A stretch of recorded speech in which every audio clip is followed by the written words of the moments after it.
necesario convencer a nadie en la audiencia de que comportamiento es un tema absolutamente fascinante.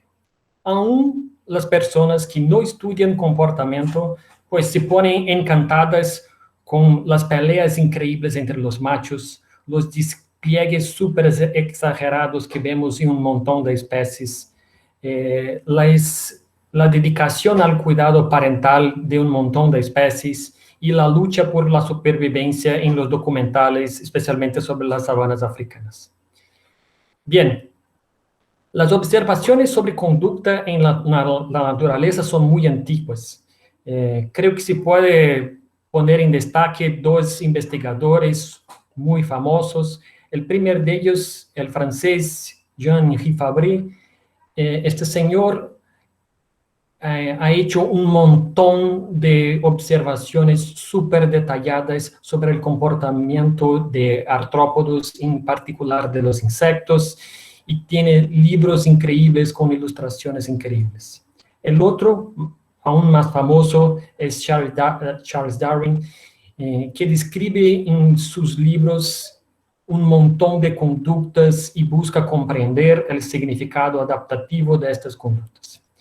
Sin embargo, el estudio del comportamiento como ciencia, como algo distinto de la historia natural o de otras partes de la biología, pues fue la fundación del estudio del comportamiento. Es una obra de 3 personas: Carl von Frisch, Konrad Lorenz y este señor Nico Tinbergen.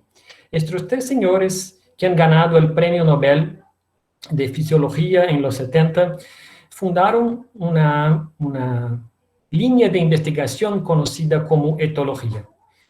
Tinbergen en particular ha propuesto una forma de pensar o de estudiar el comportamiento animal muy conocida. Son las 4 famosas preguntas de Tinbergen. Las preguntas de Tinbergen, las 4 de ellas, están divididas en 2 tipos de enfoque: el enfoque proximal y el enfoque evolutivo, y una perspectiva temporal dinámica o estática.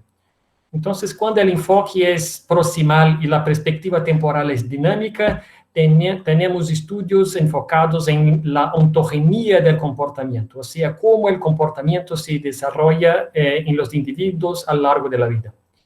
Cuando el enfoque es proximal y la perspectiva es estática, tenemos el estudio del mecanismo, o sea, cuál es la estructura genética o fisiológica del rasgo comportamental. Cuando el enfoque es evolutivo y la perspectiva es dinámica, tenemos interés en la filogenia del comportamiento, o sea, cuál es la historia evolutiva del rasgo comportamental. Y por fin, cuando el enfoque es evolutivo y la perspectiva es estática, buscamos comprender el significado evolutivo, o sea, cómo el rasgo influencia la aptitud de los individuos en tiempo actual. Bien. Esta es una perspectiva y un marco teórico muy poderoso para comprender la conducta. Con base en este marco, comprendemos hoy que las hembras de los elefantes logran encontrar las fuentes de agua cuando adultas porque aprendieron este comportamiento con sus mamás durante el desarrollo. Sabemos también que el mecanismo de remover larvas contaminadas por ácaros dentro de las colonias por abejas es determinado por un par de genes, o sea, una conducta súper sofisticada determinada por una combinación genética relativamente sencilla. Sabemos también que la evolución del vuelo en las aves empezó con dinosaurios que planaban. Y también sabemos que conductas muy finas y muy inconspicuas de los machos durante la cópula pueden incrementar mucho el éxito de fertilización de estos machos, y por lo tanto comprendemos el significado adaptativo y evolutivo de las conductas masculinas. Ok.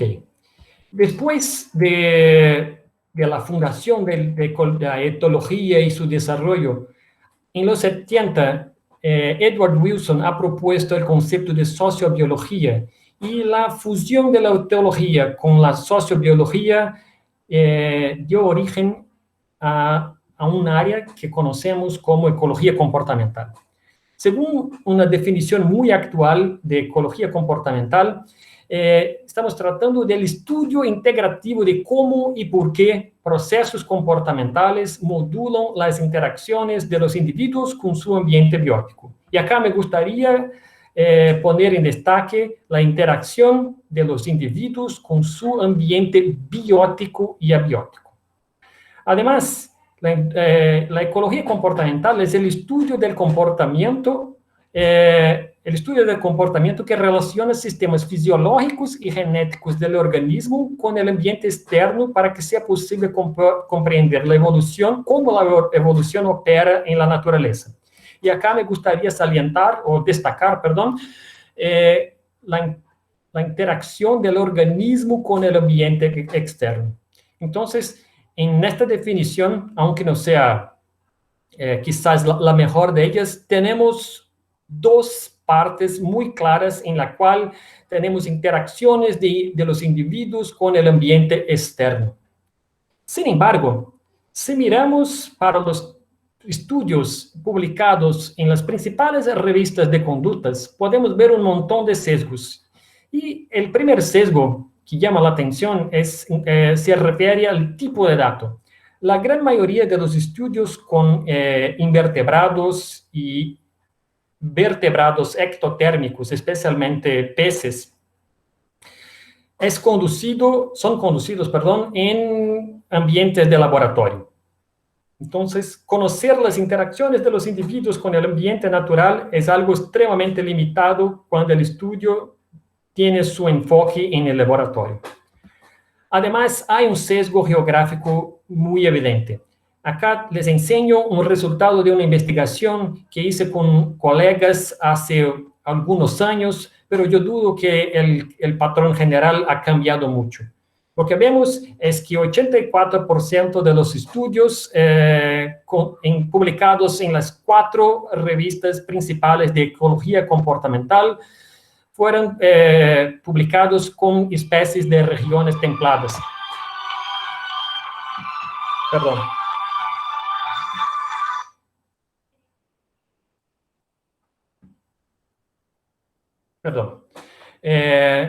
Fueron publicados con especies de regiones templadas. Apenas un 16% de los estudios fueron publicados con especies de las regiones tropicales, incluyendo México y el sur de la América del Sur. Además, hay un sesgo taxonómico muy evidente. Un 58% de los estudios en estos 4 periódicos están enfocados en vertebrados de sangre caliente.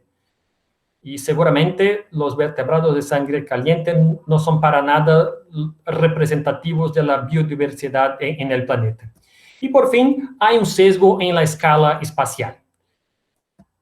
Un 93% de los estudios son conducidos solamente en una localidad, mientras un 7% son conducidos en 2 o más localidades. Entonces, la gran mayoría de los estudios son puntuales en localidades únicas. Y acá creo que empezamos a entrar en el tema principal de la charla. Tenemos una gran colección de estudios puntuales conducidos en localidades individuales. La pregunta es, ¿sería posible predecir patrones comportamentales a nivel global con base en una gran colección de estudios locales? Creo que esta es la gran pregunta de la charla. Y para contestarla, primero les presento el concepto de macroecología como ciencia. Después voy a hablar un poco de la propuesta de la macroecología del comportamiento. En secuencia, les presento 2 ejemplos empíricos que conducimos en los años recientes para intentar convencerlos de que sí es posible. Y por fin termino con mis estímulos para investigaciones futuras. Bien, la macroecología es una subárea de la ecología que estudia las relaciones entre los organismos y el ambiente en escalas espaciales amplias, con el fin de caracterizar y explicar patrones de abundancia, distribución y riqueza. Fíjense que no hay ninguna mención a conducta. Estamos hablando de características a nivel poblacional o de la comunidad. La ecología ha sido fundada en 89 por James Brown y Maurer, en un artículo muy importante y muy famoso, y después se ha desarrollado mucho, y hoy tenemos incluso muchos libros dedicados enteramente a la macroecología. Creo que el patrón macroecológico más conocido es el patrón de distribución de riqueza a lo largo del gradiente latitudinal. Lo que vemos acá es la línea del Ecuador y acá la riqueza de especies. Este patrón se repite para un montón de grupos taxonómicos. En esta figura tenemos el patrón para mamíferos. Muy bien, lo que vemos es que cerca del Ecuador la riqueza es muy alta y la riqueza disminuye en dirección a las regiones templadas. Bien, una crítica que tengo yo sobre la macroecología, y creo que es una crítica común a muchas otras personas que no son macroecólogos, es que es una ciencia básicamente de descripción de patrones. Son muy buenos en detectar patrones y describirlos. En cuanto a los procesos, pues hay mucha especulación y creo que hay una dificultad básica en poner a prueba los procesos dada la gran escala espacial de la ciencia macroecológica. En cuanto al gradiente latitudinal de biodiversidad, por ejemplo, tenemos más de 30 distintos procesos que pueden explicar el patrón de riqueza y muchos de ellos no son mutuamente excluyentes.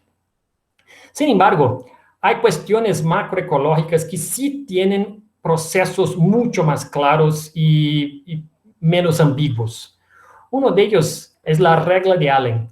Según la regla de Allen, los apéndices de los ectotermos tienen tamaños relativos más cortos, mientras más fríos son los ambientes.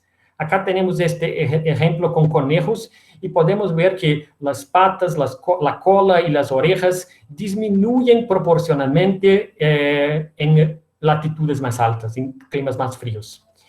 Otro ejemplo es la regla de Bergman, que propone que el tamaño corporal de los endotermos se incrementa a lo largo del gradiente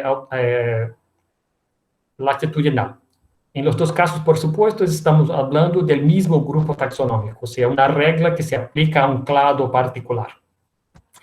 En los dos casos, la base, el proceso es un proceso fisiológico muy claro. Cuando tenemos apéndices largos, incrementamos la superficie y disminuimos el volumen. Se incrementa mucho la superficie de pérdida de calor. Y la pérdida de calor representa un costo muy alto para las especies, los individuos que viven en regiones frías.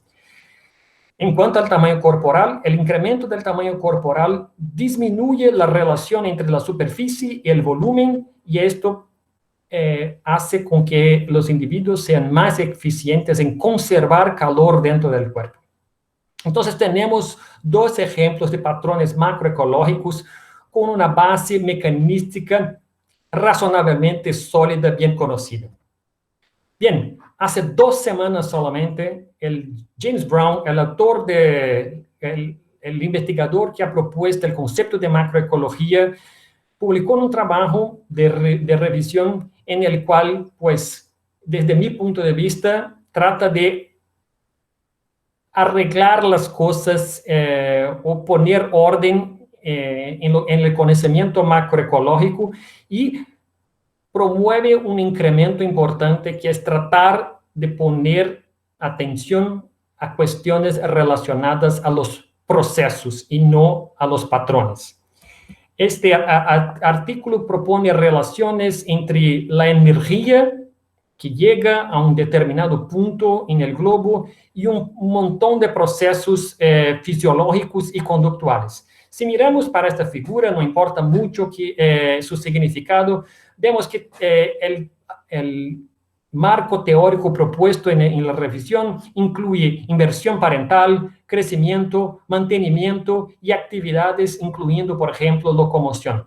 Todos estos son rasgos que usamos o que estamos acostumbrados a lidiar en nuestro trabajo con ecología conductual. Entonces, el trabajo de ellos, la revisión de ellos, aproxima la macroecología de procesos fisiológicos más claros y hace la ciencia macroecológica más robusta. Una de las principales conclusiones del trabajo es que la física y la biología del metabolismo han facilitado la evolución de millones de especies con anatomía, fisiología, comportamiento y ecología particulares, pero también con muchos rasgos y trade-offs en común que reflejan reglas universales de la vida. O sea, hay características comunes fisiológicas y trade-offs que hacen con que sea posible encontrar patrones universales generales, los supuestos patrones macroecológicos. Bien, y estos patrones y estos trade-offs son conocidos en la ecología de la conducta. Por ejemplo, si miramos para este dibujo, vemos que hay un montón de teorías que predicen trade-offs entre la inversión parental y la inversión en apareamiento. Hay teoría que predice trade-offs entre el esfuerzo de apareamiento y el esfuerzo somático, y también hay teoría de trade-offs entre esfuerzo somático y esfuerzo de apareamiento. O sea, estos temas son conocidos de la ecología de la conducta y, por lo tanto, hacer el link entre estos trade-offs y estos rasgos conductuales y patrones macroecológicos no debería ser algo profundamente complejo. Bien, para intentar hacerlo, la primera cosa que debemos olvidar completamente es la latitud. La latitud propone, por ejemplo, si usamos latitud como un predictor para nuestros estudios macroecológicos, el supuesto es lo que vemos acá, que exista un gradiente claro entre el ecuador y las latitudes más altas y que este gradiente sea absolutamente homogéneo. Sin embargo, esta propuesta, este supuesto está muy lejos de la verdad. Lo que vemos es un increíble mosaico de tipos climáticos alrededor del mundo. En esta figura tenemos distintos colores y estos distintos colores significan distintos tipos de clima.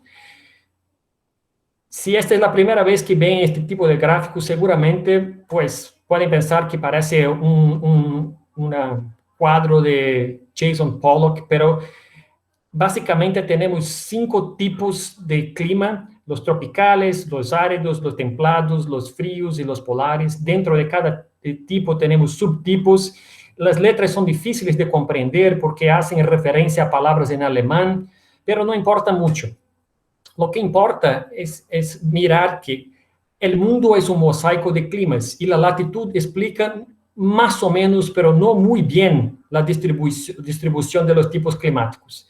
Si tomamos el Ecuador, por ejemplo, tenemos 7 tipos distintos de tipos climáticos, pasando exactamente por la línea de Ecuador. Y estos tipos climáticos van desde bosques tropicales, como acá, como desiertos acá. Entonces, hay una increíble variación.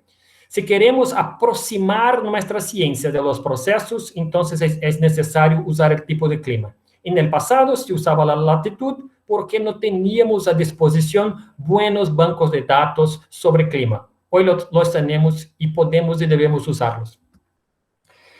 Para que quede más fácil comprender la distribución de estos tipos climáticos y su significado, traté de ponerlos en este esquema general. Acá tenemos la temperatura caliente, amena y fría, y acá tenemos la precipitación, climas secos, estacionales y húmedos. Con esta distribución vemos que acá, por ejemplo, tenemos climas calientes y húmedos. Acá están los famosos bosques tropicales. Acá tenemos, por ejemplo, climas secos y calientes. Acá están los desiertos.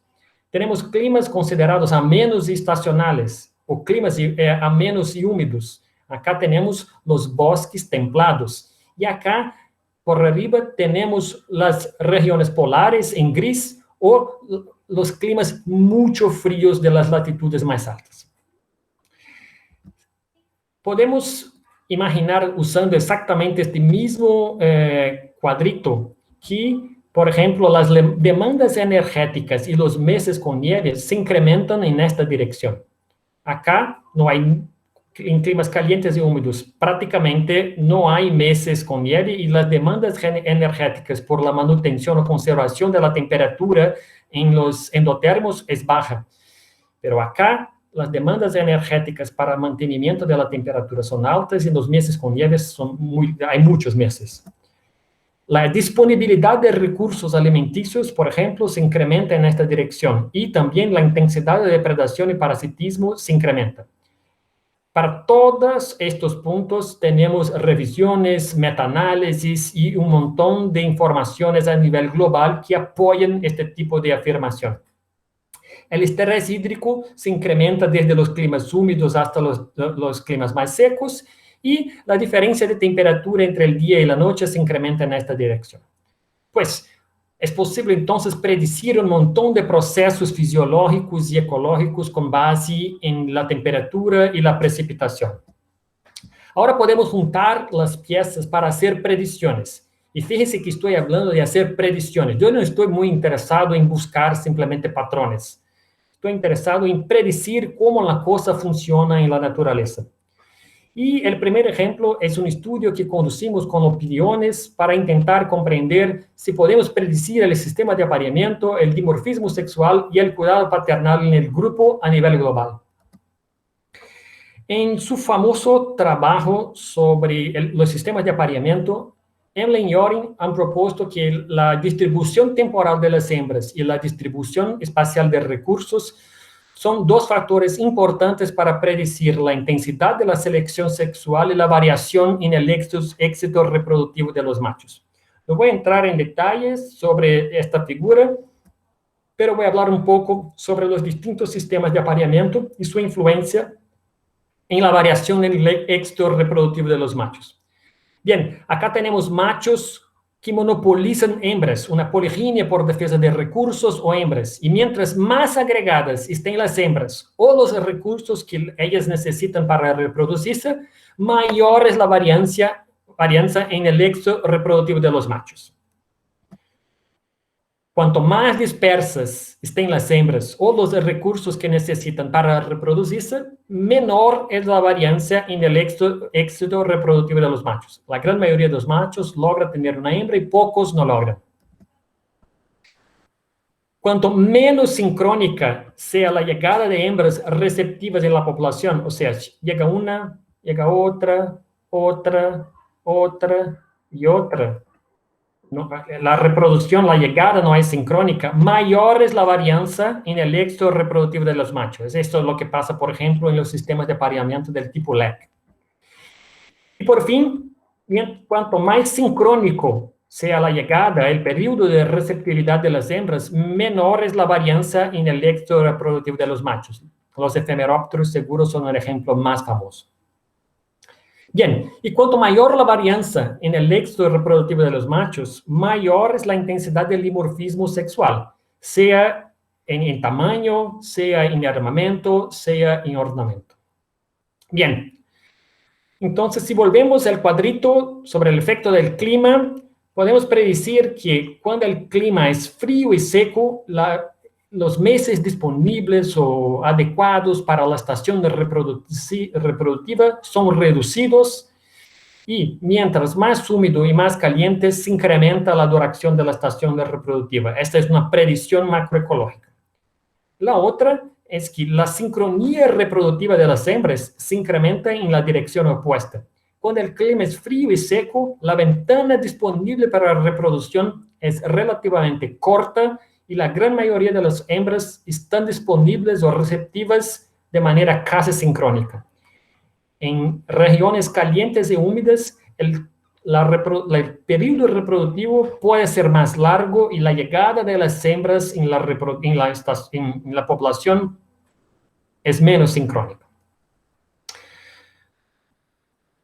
En Una estación reproductiva larga permite la evolución, por ejemplo, de un sistema de apareamiento basado en la defensa de recursos o hembras, porque este es el tipo de sistema de apareamiento que demanda tiempo. Los machos invierten tiempo en encontrar un territorio, monopolizarlos, pelear entre ellos, o sea, hay un montón de tiempo invertidos en otras actividades que no sean, por ejemplo, la búsqueda de hembras y la cópula. Y este tipo de apareamiento, como vimos, favorece la evolución de un dimorfismo sexual muy evidente. Por fin, una estación reproductiva larga también permite la evolución del cuidado materno. No es una presión selectiva que favorezca, pero permite, porque la actividad, el cuidado materno es una actividad costosa que demanda mucho tiempo y recursos. Además, es una actividad que conflicta con otras actividades como el crecimiento. Si una hembra nace, tiene que se desarrollar y también cuidar a la cría. Cuando la estación reproductiva es corta, este tipo de cosas es muy difícil. Y por fin, es una actividad que limita la producción de los huevos de las hembras. Por lo tanto, cuando la estación reproductiva es corta, quizás la estrategia que maximiza el éxito reproductivo final de las hembras sea invertir en una gran producción de huevos. Bien, la gran mayoría de las predicciones que hice hasta el momento están basadas pensando en la biología reproductiva de los opiliones. Por supuesto, algunas de ellas cambiarían de acuerdo con otros grupos taxonómicos. Este es un mensaje súper importante. Las predicciones han que respetar la biología, la historia natural y la fisiología del grupo de estudio. Bien, en los opiliones, la duración de la estación reproductiva depende de la temperatura por una cuestión muy sencilla. Por abajo de 5 grados centígrados, los opiliones no tienen actividad. La gran mayoría de ellos muere. Por lo tanto, la temperatura mínima para que pueda haber vida de opiliones es 5 grados. Usamos esta información fisiológica para crear una variable que nosotros llamamos variable personalizada. ¿Por qué variable personalizada? Porque la gran mayoría de los macroecólogos usa las variables climáticas en la forma como están en los bancos de datos. La temperatura promedio, la desviación estándar de la temperatura y cosas así. Nosotros estamos personalizando la variable para que ella tenga sentido o que sea congruente con la biología y con la fisiología de nuestro grupo de estudio. Entonces, la variable personalizada que tenemos, la primera es el número de meses al año con temperatura superior a 5 grados, o sea, el número de meses en el cual es posible tener actividad de los opiliones. Y la otra variable personalizada fue la precipitación en los meses con temperatura superior a los 5 grados. En este gráfico lo que vemos son los meses con temperatura por arriba de 5 grados. Los valores mínimos están como 5 o 4 meses, y los valores máximos son 12, o sea, todo el año. Y acá tenemos la precipitación en los meses con temperatura por arriba. Este sería como un gráfico tridimensional. Para facilitar, lo hicimos con un gradiente de como colores y mientras más oscura, mayor la proporción de meses dedicado a la reproducción. Para que quede fácil, la duración de la estación reproductiva se incrementa en esta dirección, con más meses calientes o por arriba de 5 grados y mayor la precipitación. Otro aspecto, en el eje X tenemos la duración de la estación reproductiva como proporción del año. Y en la eje Y, la probabilidad de poliginia por defensa de recursos. Acá, una no poliginia, una scramble competition, que es el otro tipo de sistema de apareamiento que tenemos, solamente tenemos 2 en opiliones. Y acá la poliginia por defensa de recursos. Y lo que vemos es que mientras más larga es la estación reproductiva, mayor la probabilidad de poliginia por defensa de recursos. Y algo parecido pasa con la probabilidad de cuidado materno. Acá no cuidado materno y acá cuidado materno. Mientras más larga la estación reproductiva, mayor la probabilidad de encontrar cuidado materno. Pero fíjense que el efecto no es tan fuerte cuanto la poliginia por defensa de recursos. lo que indica que hay un montón de otras cosas que explican la presencia del cuidado materno, por supuesto. Ok, por fin, la intensidad del dimorfismo sexual. Creamos un índice que varía de 0 a 5, a 6, perdón. 0 es cuando machos son muy parecidos morfológicamente a las hembras y 6 es cuando los machos son muy distintos morfológicamente a las hembras. Y lo que vemos es que en los sistemas con Scramble Competition más comunes en regiones de clima templado, el índice de dimorfismo es pequeño y en las especies con poliginia por defensa de recursos, en los climas tropicales, el índice de dimorfismo sexual es muchísimo más alto y prácticamente no hay sobrelape entre los datos. Pues, una cosa interesante entonces es, si dices que tiene una opinión de un clima frío o templado de Norteamérica y no me dices la especie, con base en las informaciones, en los patrones macroecológicos, yo podría decir que sería una especie en la cual los machos son morfológicamente parecidos a las hembras, que la estación reproductiva es corta, que el sistema de apareamiento muy probablemente es una Scramble Competition y que casi ciertamente no tiene cuidado materno. Sin embargo, si me dices que tiene una especie del bosque atlántico, te voy a decir que probablemente el macho es muy distinto de la hembra, casi seguro tiene armas, la estación reproductiva es larga y el sistema de apareamiento es basado en una poliginia por defensa de recursos y existe una probabilidad muy razonable de la hembra cuidar a la cría. Bien. El segundo ejemplo fue un trabajo que conducimos sobre los beneficios del cuidado parental a nivel global. Bien, en su famoso libro sobre la sociedad de los insectos, Edward Wilson ha propuesto que la intensa depredación de los huevos por conspecíficos y hormigas, así como el alto riesgo de ataque de hongos en bosques húmedos tropicales, son las mayores fuerzas selectivas que han favorecido la evolución del cuidado parental en los artrópodos en general.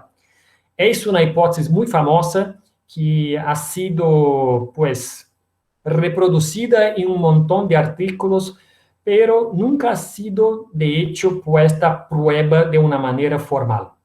Intentamos hacerlo y la pusimos en el marco de la macroecología del comportamiento.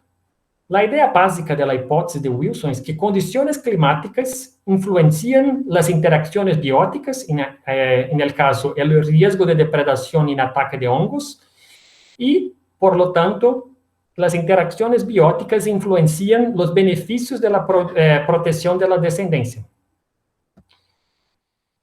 Si ponemos las cosas en los cuadritos, vemos que la intensidad de las interacciones bióticas, como ya habíamos hablado antes, se incrementa en dirección a los climas calientes y húmedos. Tenemos buena información para depredación, parasitismo y ataque de hongos y un montón de grupos taxonómicos que apoyan este patrón. Nuestra hipótesis sería entonces que el beneficio se incrementa en la misma dirección.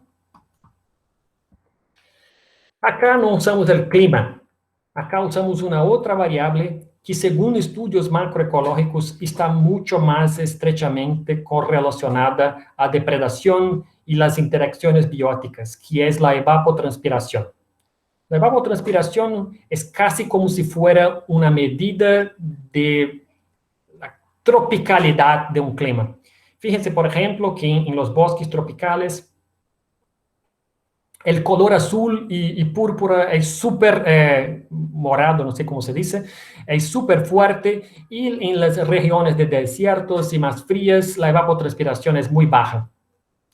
Tenemos un montón de información macroecológica que predice o que enseña que hay una correlación entre la evapotranspiración y la depredación por hormigas, ataque por hongos, intensidad de parasitismo. Entonces, usamos la evapotranspiración como nuestro proxy de intensidades biológicas. La premisa que entonces es que hay una correlación positiva entre la evapotranspiración y la intensidad de interacciones biológicas. Y la hipótesis es que la evapotranspiración tiene una correlación positiva con el beneficio del cuidado parental. Pero acá un detalle muy importante. para un montón de especies de artrópodos tenemos lo que conocemos como defensas adicionales. Son defensas no conductuales que incrementan la protección de los huevos.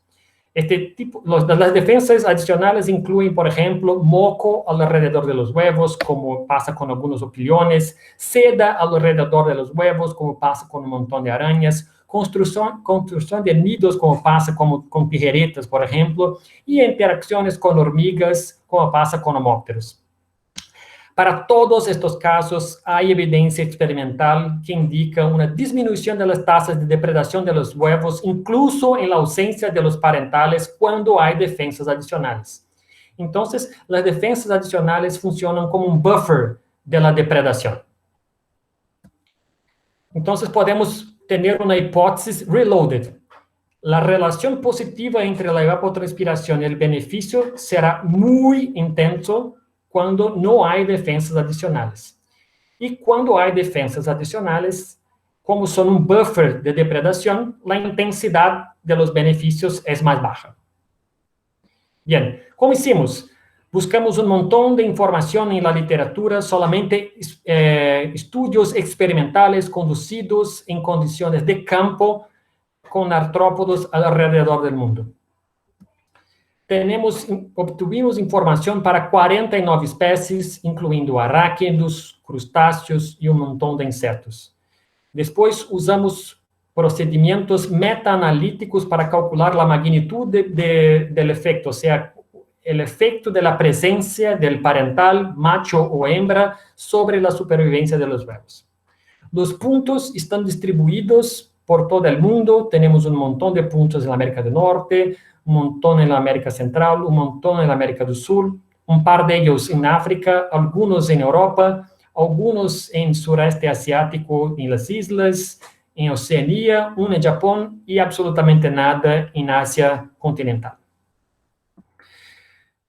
En cuanto a nuestra premisa, tratamos de hacer una prueba y lo que hicimos fue tomar solamente los datos de las especies sin defensas adicionales y medir el porcentaje de mortalidad de los huevos en la ausencia del parental. ¿Qué significa esto? Es como si los huevos sin defensa de los parentales, sin defensas adicionales, fueran cebos para los depredadores en la naturaleza. Con la intensidad de depredación sobre estos ovos no defendidos, tenemos una estimativa de la intensidad de depredación. Y el patrón que encontramos es que sí hay una correlación positiva entre la evapotranspiración y la mortalidad de los huevos, lo que sugiere que la evapotranspiración es un buen predictor de las interacciones bióticas. En cuanto a nuestra hipótesis, lo que vemos es que en la RX tenemos la evapotranspiración y en la RY el beneficio del cuidado. La línea morada son las especies sin defensas adicionales. Y lo que vemos es que mientras mayor la evapotranspiración, mayor el beneficio. La línea verde significa las especies con defensas adicionales y no hay una relación clara. La diferencia en el tamaño de los puntos es una cuestión metaanalítica que significa el poder de evidencia de cada punto. Mientras más grandes, mayor la confiabilidad en los puntos. Fíjense que este gráfico es muy parecido con el gráfico con nuestra hipótesis, que propone que la intensidad del beneficio sería mayor, mientras mayor la evapotranspiración y particularmente más alto en especies sin defensas adicionales. Bien, ¿y qué viene adelante? Les presento dos estudios todavía no terminados, pero que siguen con la idea de la macroecología de la conducta. El primer de ellos, los dos son conducidos en colaboración con mi colega Renato Macedo Rego de Brasil, y el primero de ellos es para contestar la pregunta si la intensidad de la selección sexual es mayor en climas tropicales. Hay un montón de especulaciones que dicen este tipo de cosas. Entonces, estamos colectando un banco de datos con valores de intensidad de selección sexual, el I, y gradientes de Bateman para más de 100 especies animales alrededor de todo el mundo. Y la idea es saber si el tipo de clima se correlaciona con la intensidad de la selección sexual. El otro trabajo es saber si los patrones de beneficios del cuidado parental encontrados para los artrópodos son de hecho generales. Y ahora estamos reproduciendo exactamente el mismo tipo de estudio, pero ahora con anfibios, ranas, salamandras, cecilias, y tenemos mucho más estudios sobre costos y beneficios del cuidado, y vamos a hacer exactamente la misma cosa. Y un dato interesante es que como hay mucho más estudios con anfibios, tendremos la oportunidad de comparar los beneficios del cuidado entre hembras y machos, el cuidado maternal y paternal. Con los artrópodos no pudimos hacerlo porque teníamos solamente 3 especies con cuidado paternal. Bien, para terminar, las respuestas a mis 2 preguntas. ¿La existencia de patrones globales es un lujo de quien trabaja con diversidad de especies? Pues, seguramente no.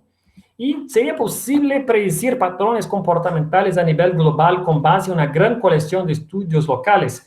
Pues con mis 2 ejemplos, espero haber convencido a ustedes de que sí es posible. Seguramente hay una variación grande en la naturaleza, hay parte de esta variación no es explicada por el clima, pero es posible predecir patrones, no reglas, en términos globales. Y pues en un mundo de cambios acelerados, este tipo de estudio es interesante porque es un desafío intelectual que a mí me parece muy estimulante comprender cómo el clima influencia el comportamiento en escala global. Además, es una línea de investigación urgente porque el clima cambia muy rápido. Y otro punto que a mí me parece importante es poner la ecología comportamental en un marco más amplio y atractivo para obtención de financiación. Yo no conozco muy bien la situación de investigación en otros países, pero acá en Brasil la plata es súper escasa, rara, y tenemos que competir con gente que está trabajando con cuestiones muchísimo más amplias. Entonces, si ponemos nuestros estudios en un marco más amplio, quizás tengamos la oportunidad de hacer una buena competencia con otros investigadores del área de ecología, climatología, lo que sea. Bien, por fin me gustaría mucho agradecer a mis coautores. Las ideas de macroecología se han desarrollado junto con Rogelio Macías, y él también es el coautor del trabajo sobre sistemas de apareamiento y cuidado maternal junto con Bruno Bussato y Solimare García Hernández. El trabajo del cuidado parental ha sido conducido en colaboración con Eduardo Santos, James Gilbert y Pedro Bueno. Me gustaría mucho también agradecer las agencias de financiación que pagan las cuentas y al Laboratorio de Biología Reproductiva y Evolución de Córdoba por la invitación. Es un enorme honor estar acá con nosotros. Muchísimas gracias a todos ustedes. Acá está la dirección de mi sitio si quieren más informaciones y pueden usar el QR code para ingresar directo al sitio. Muchas gracias.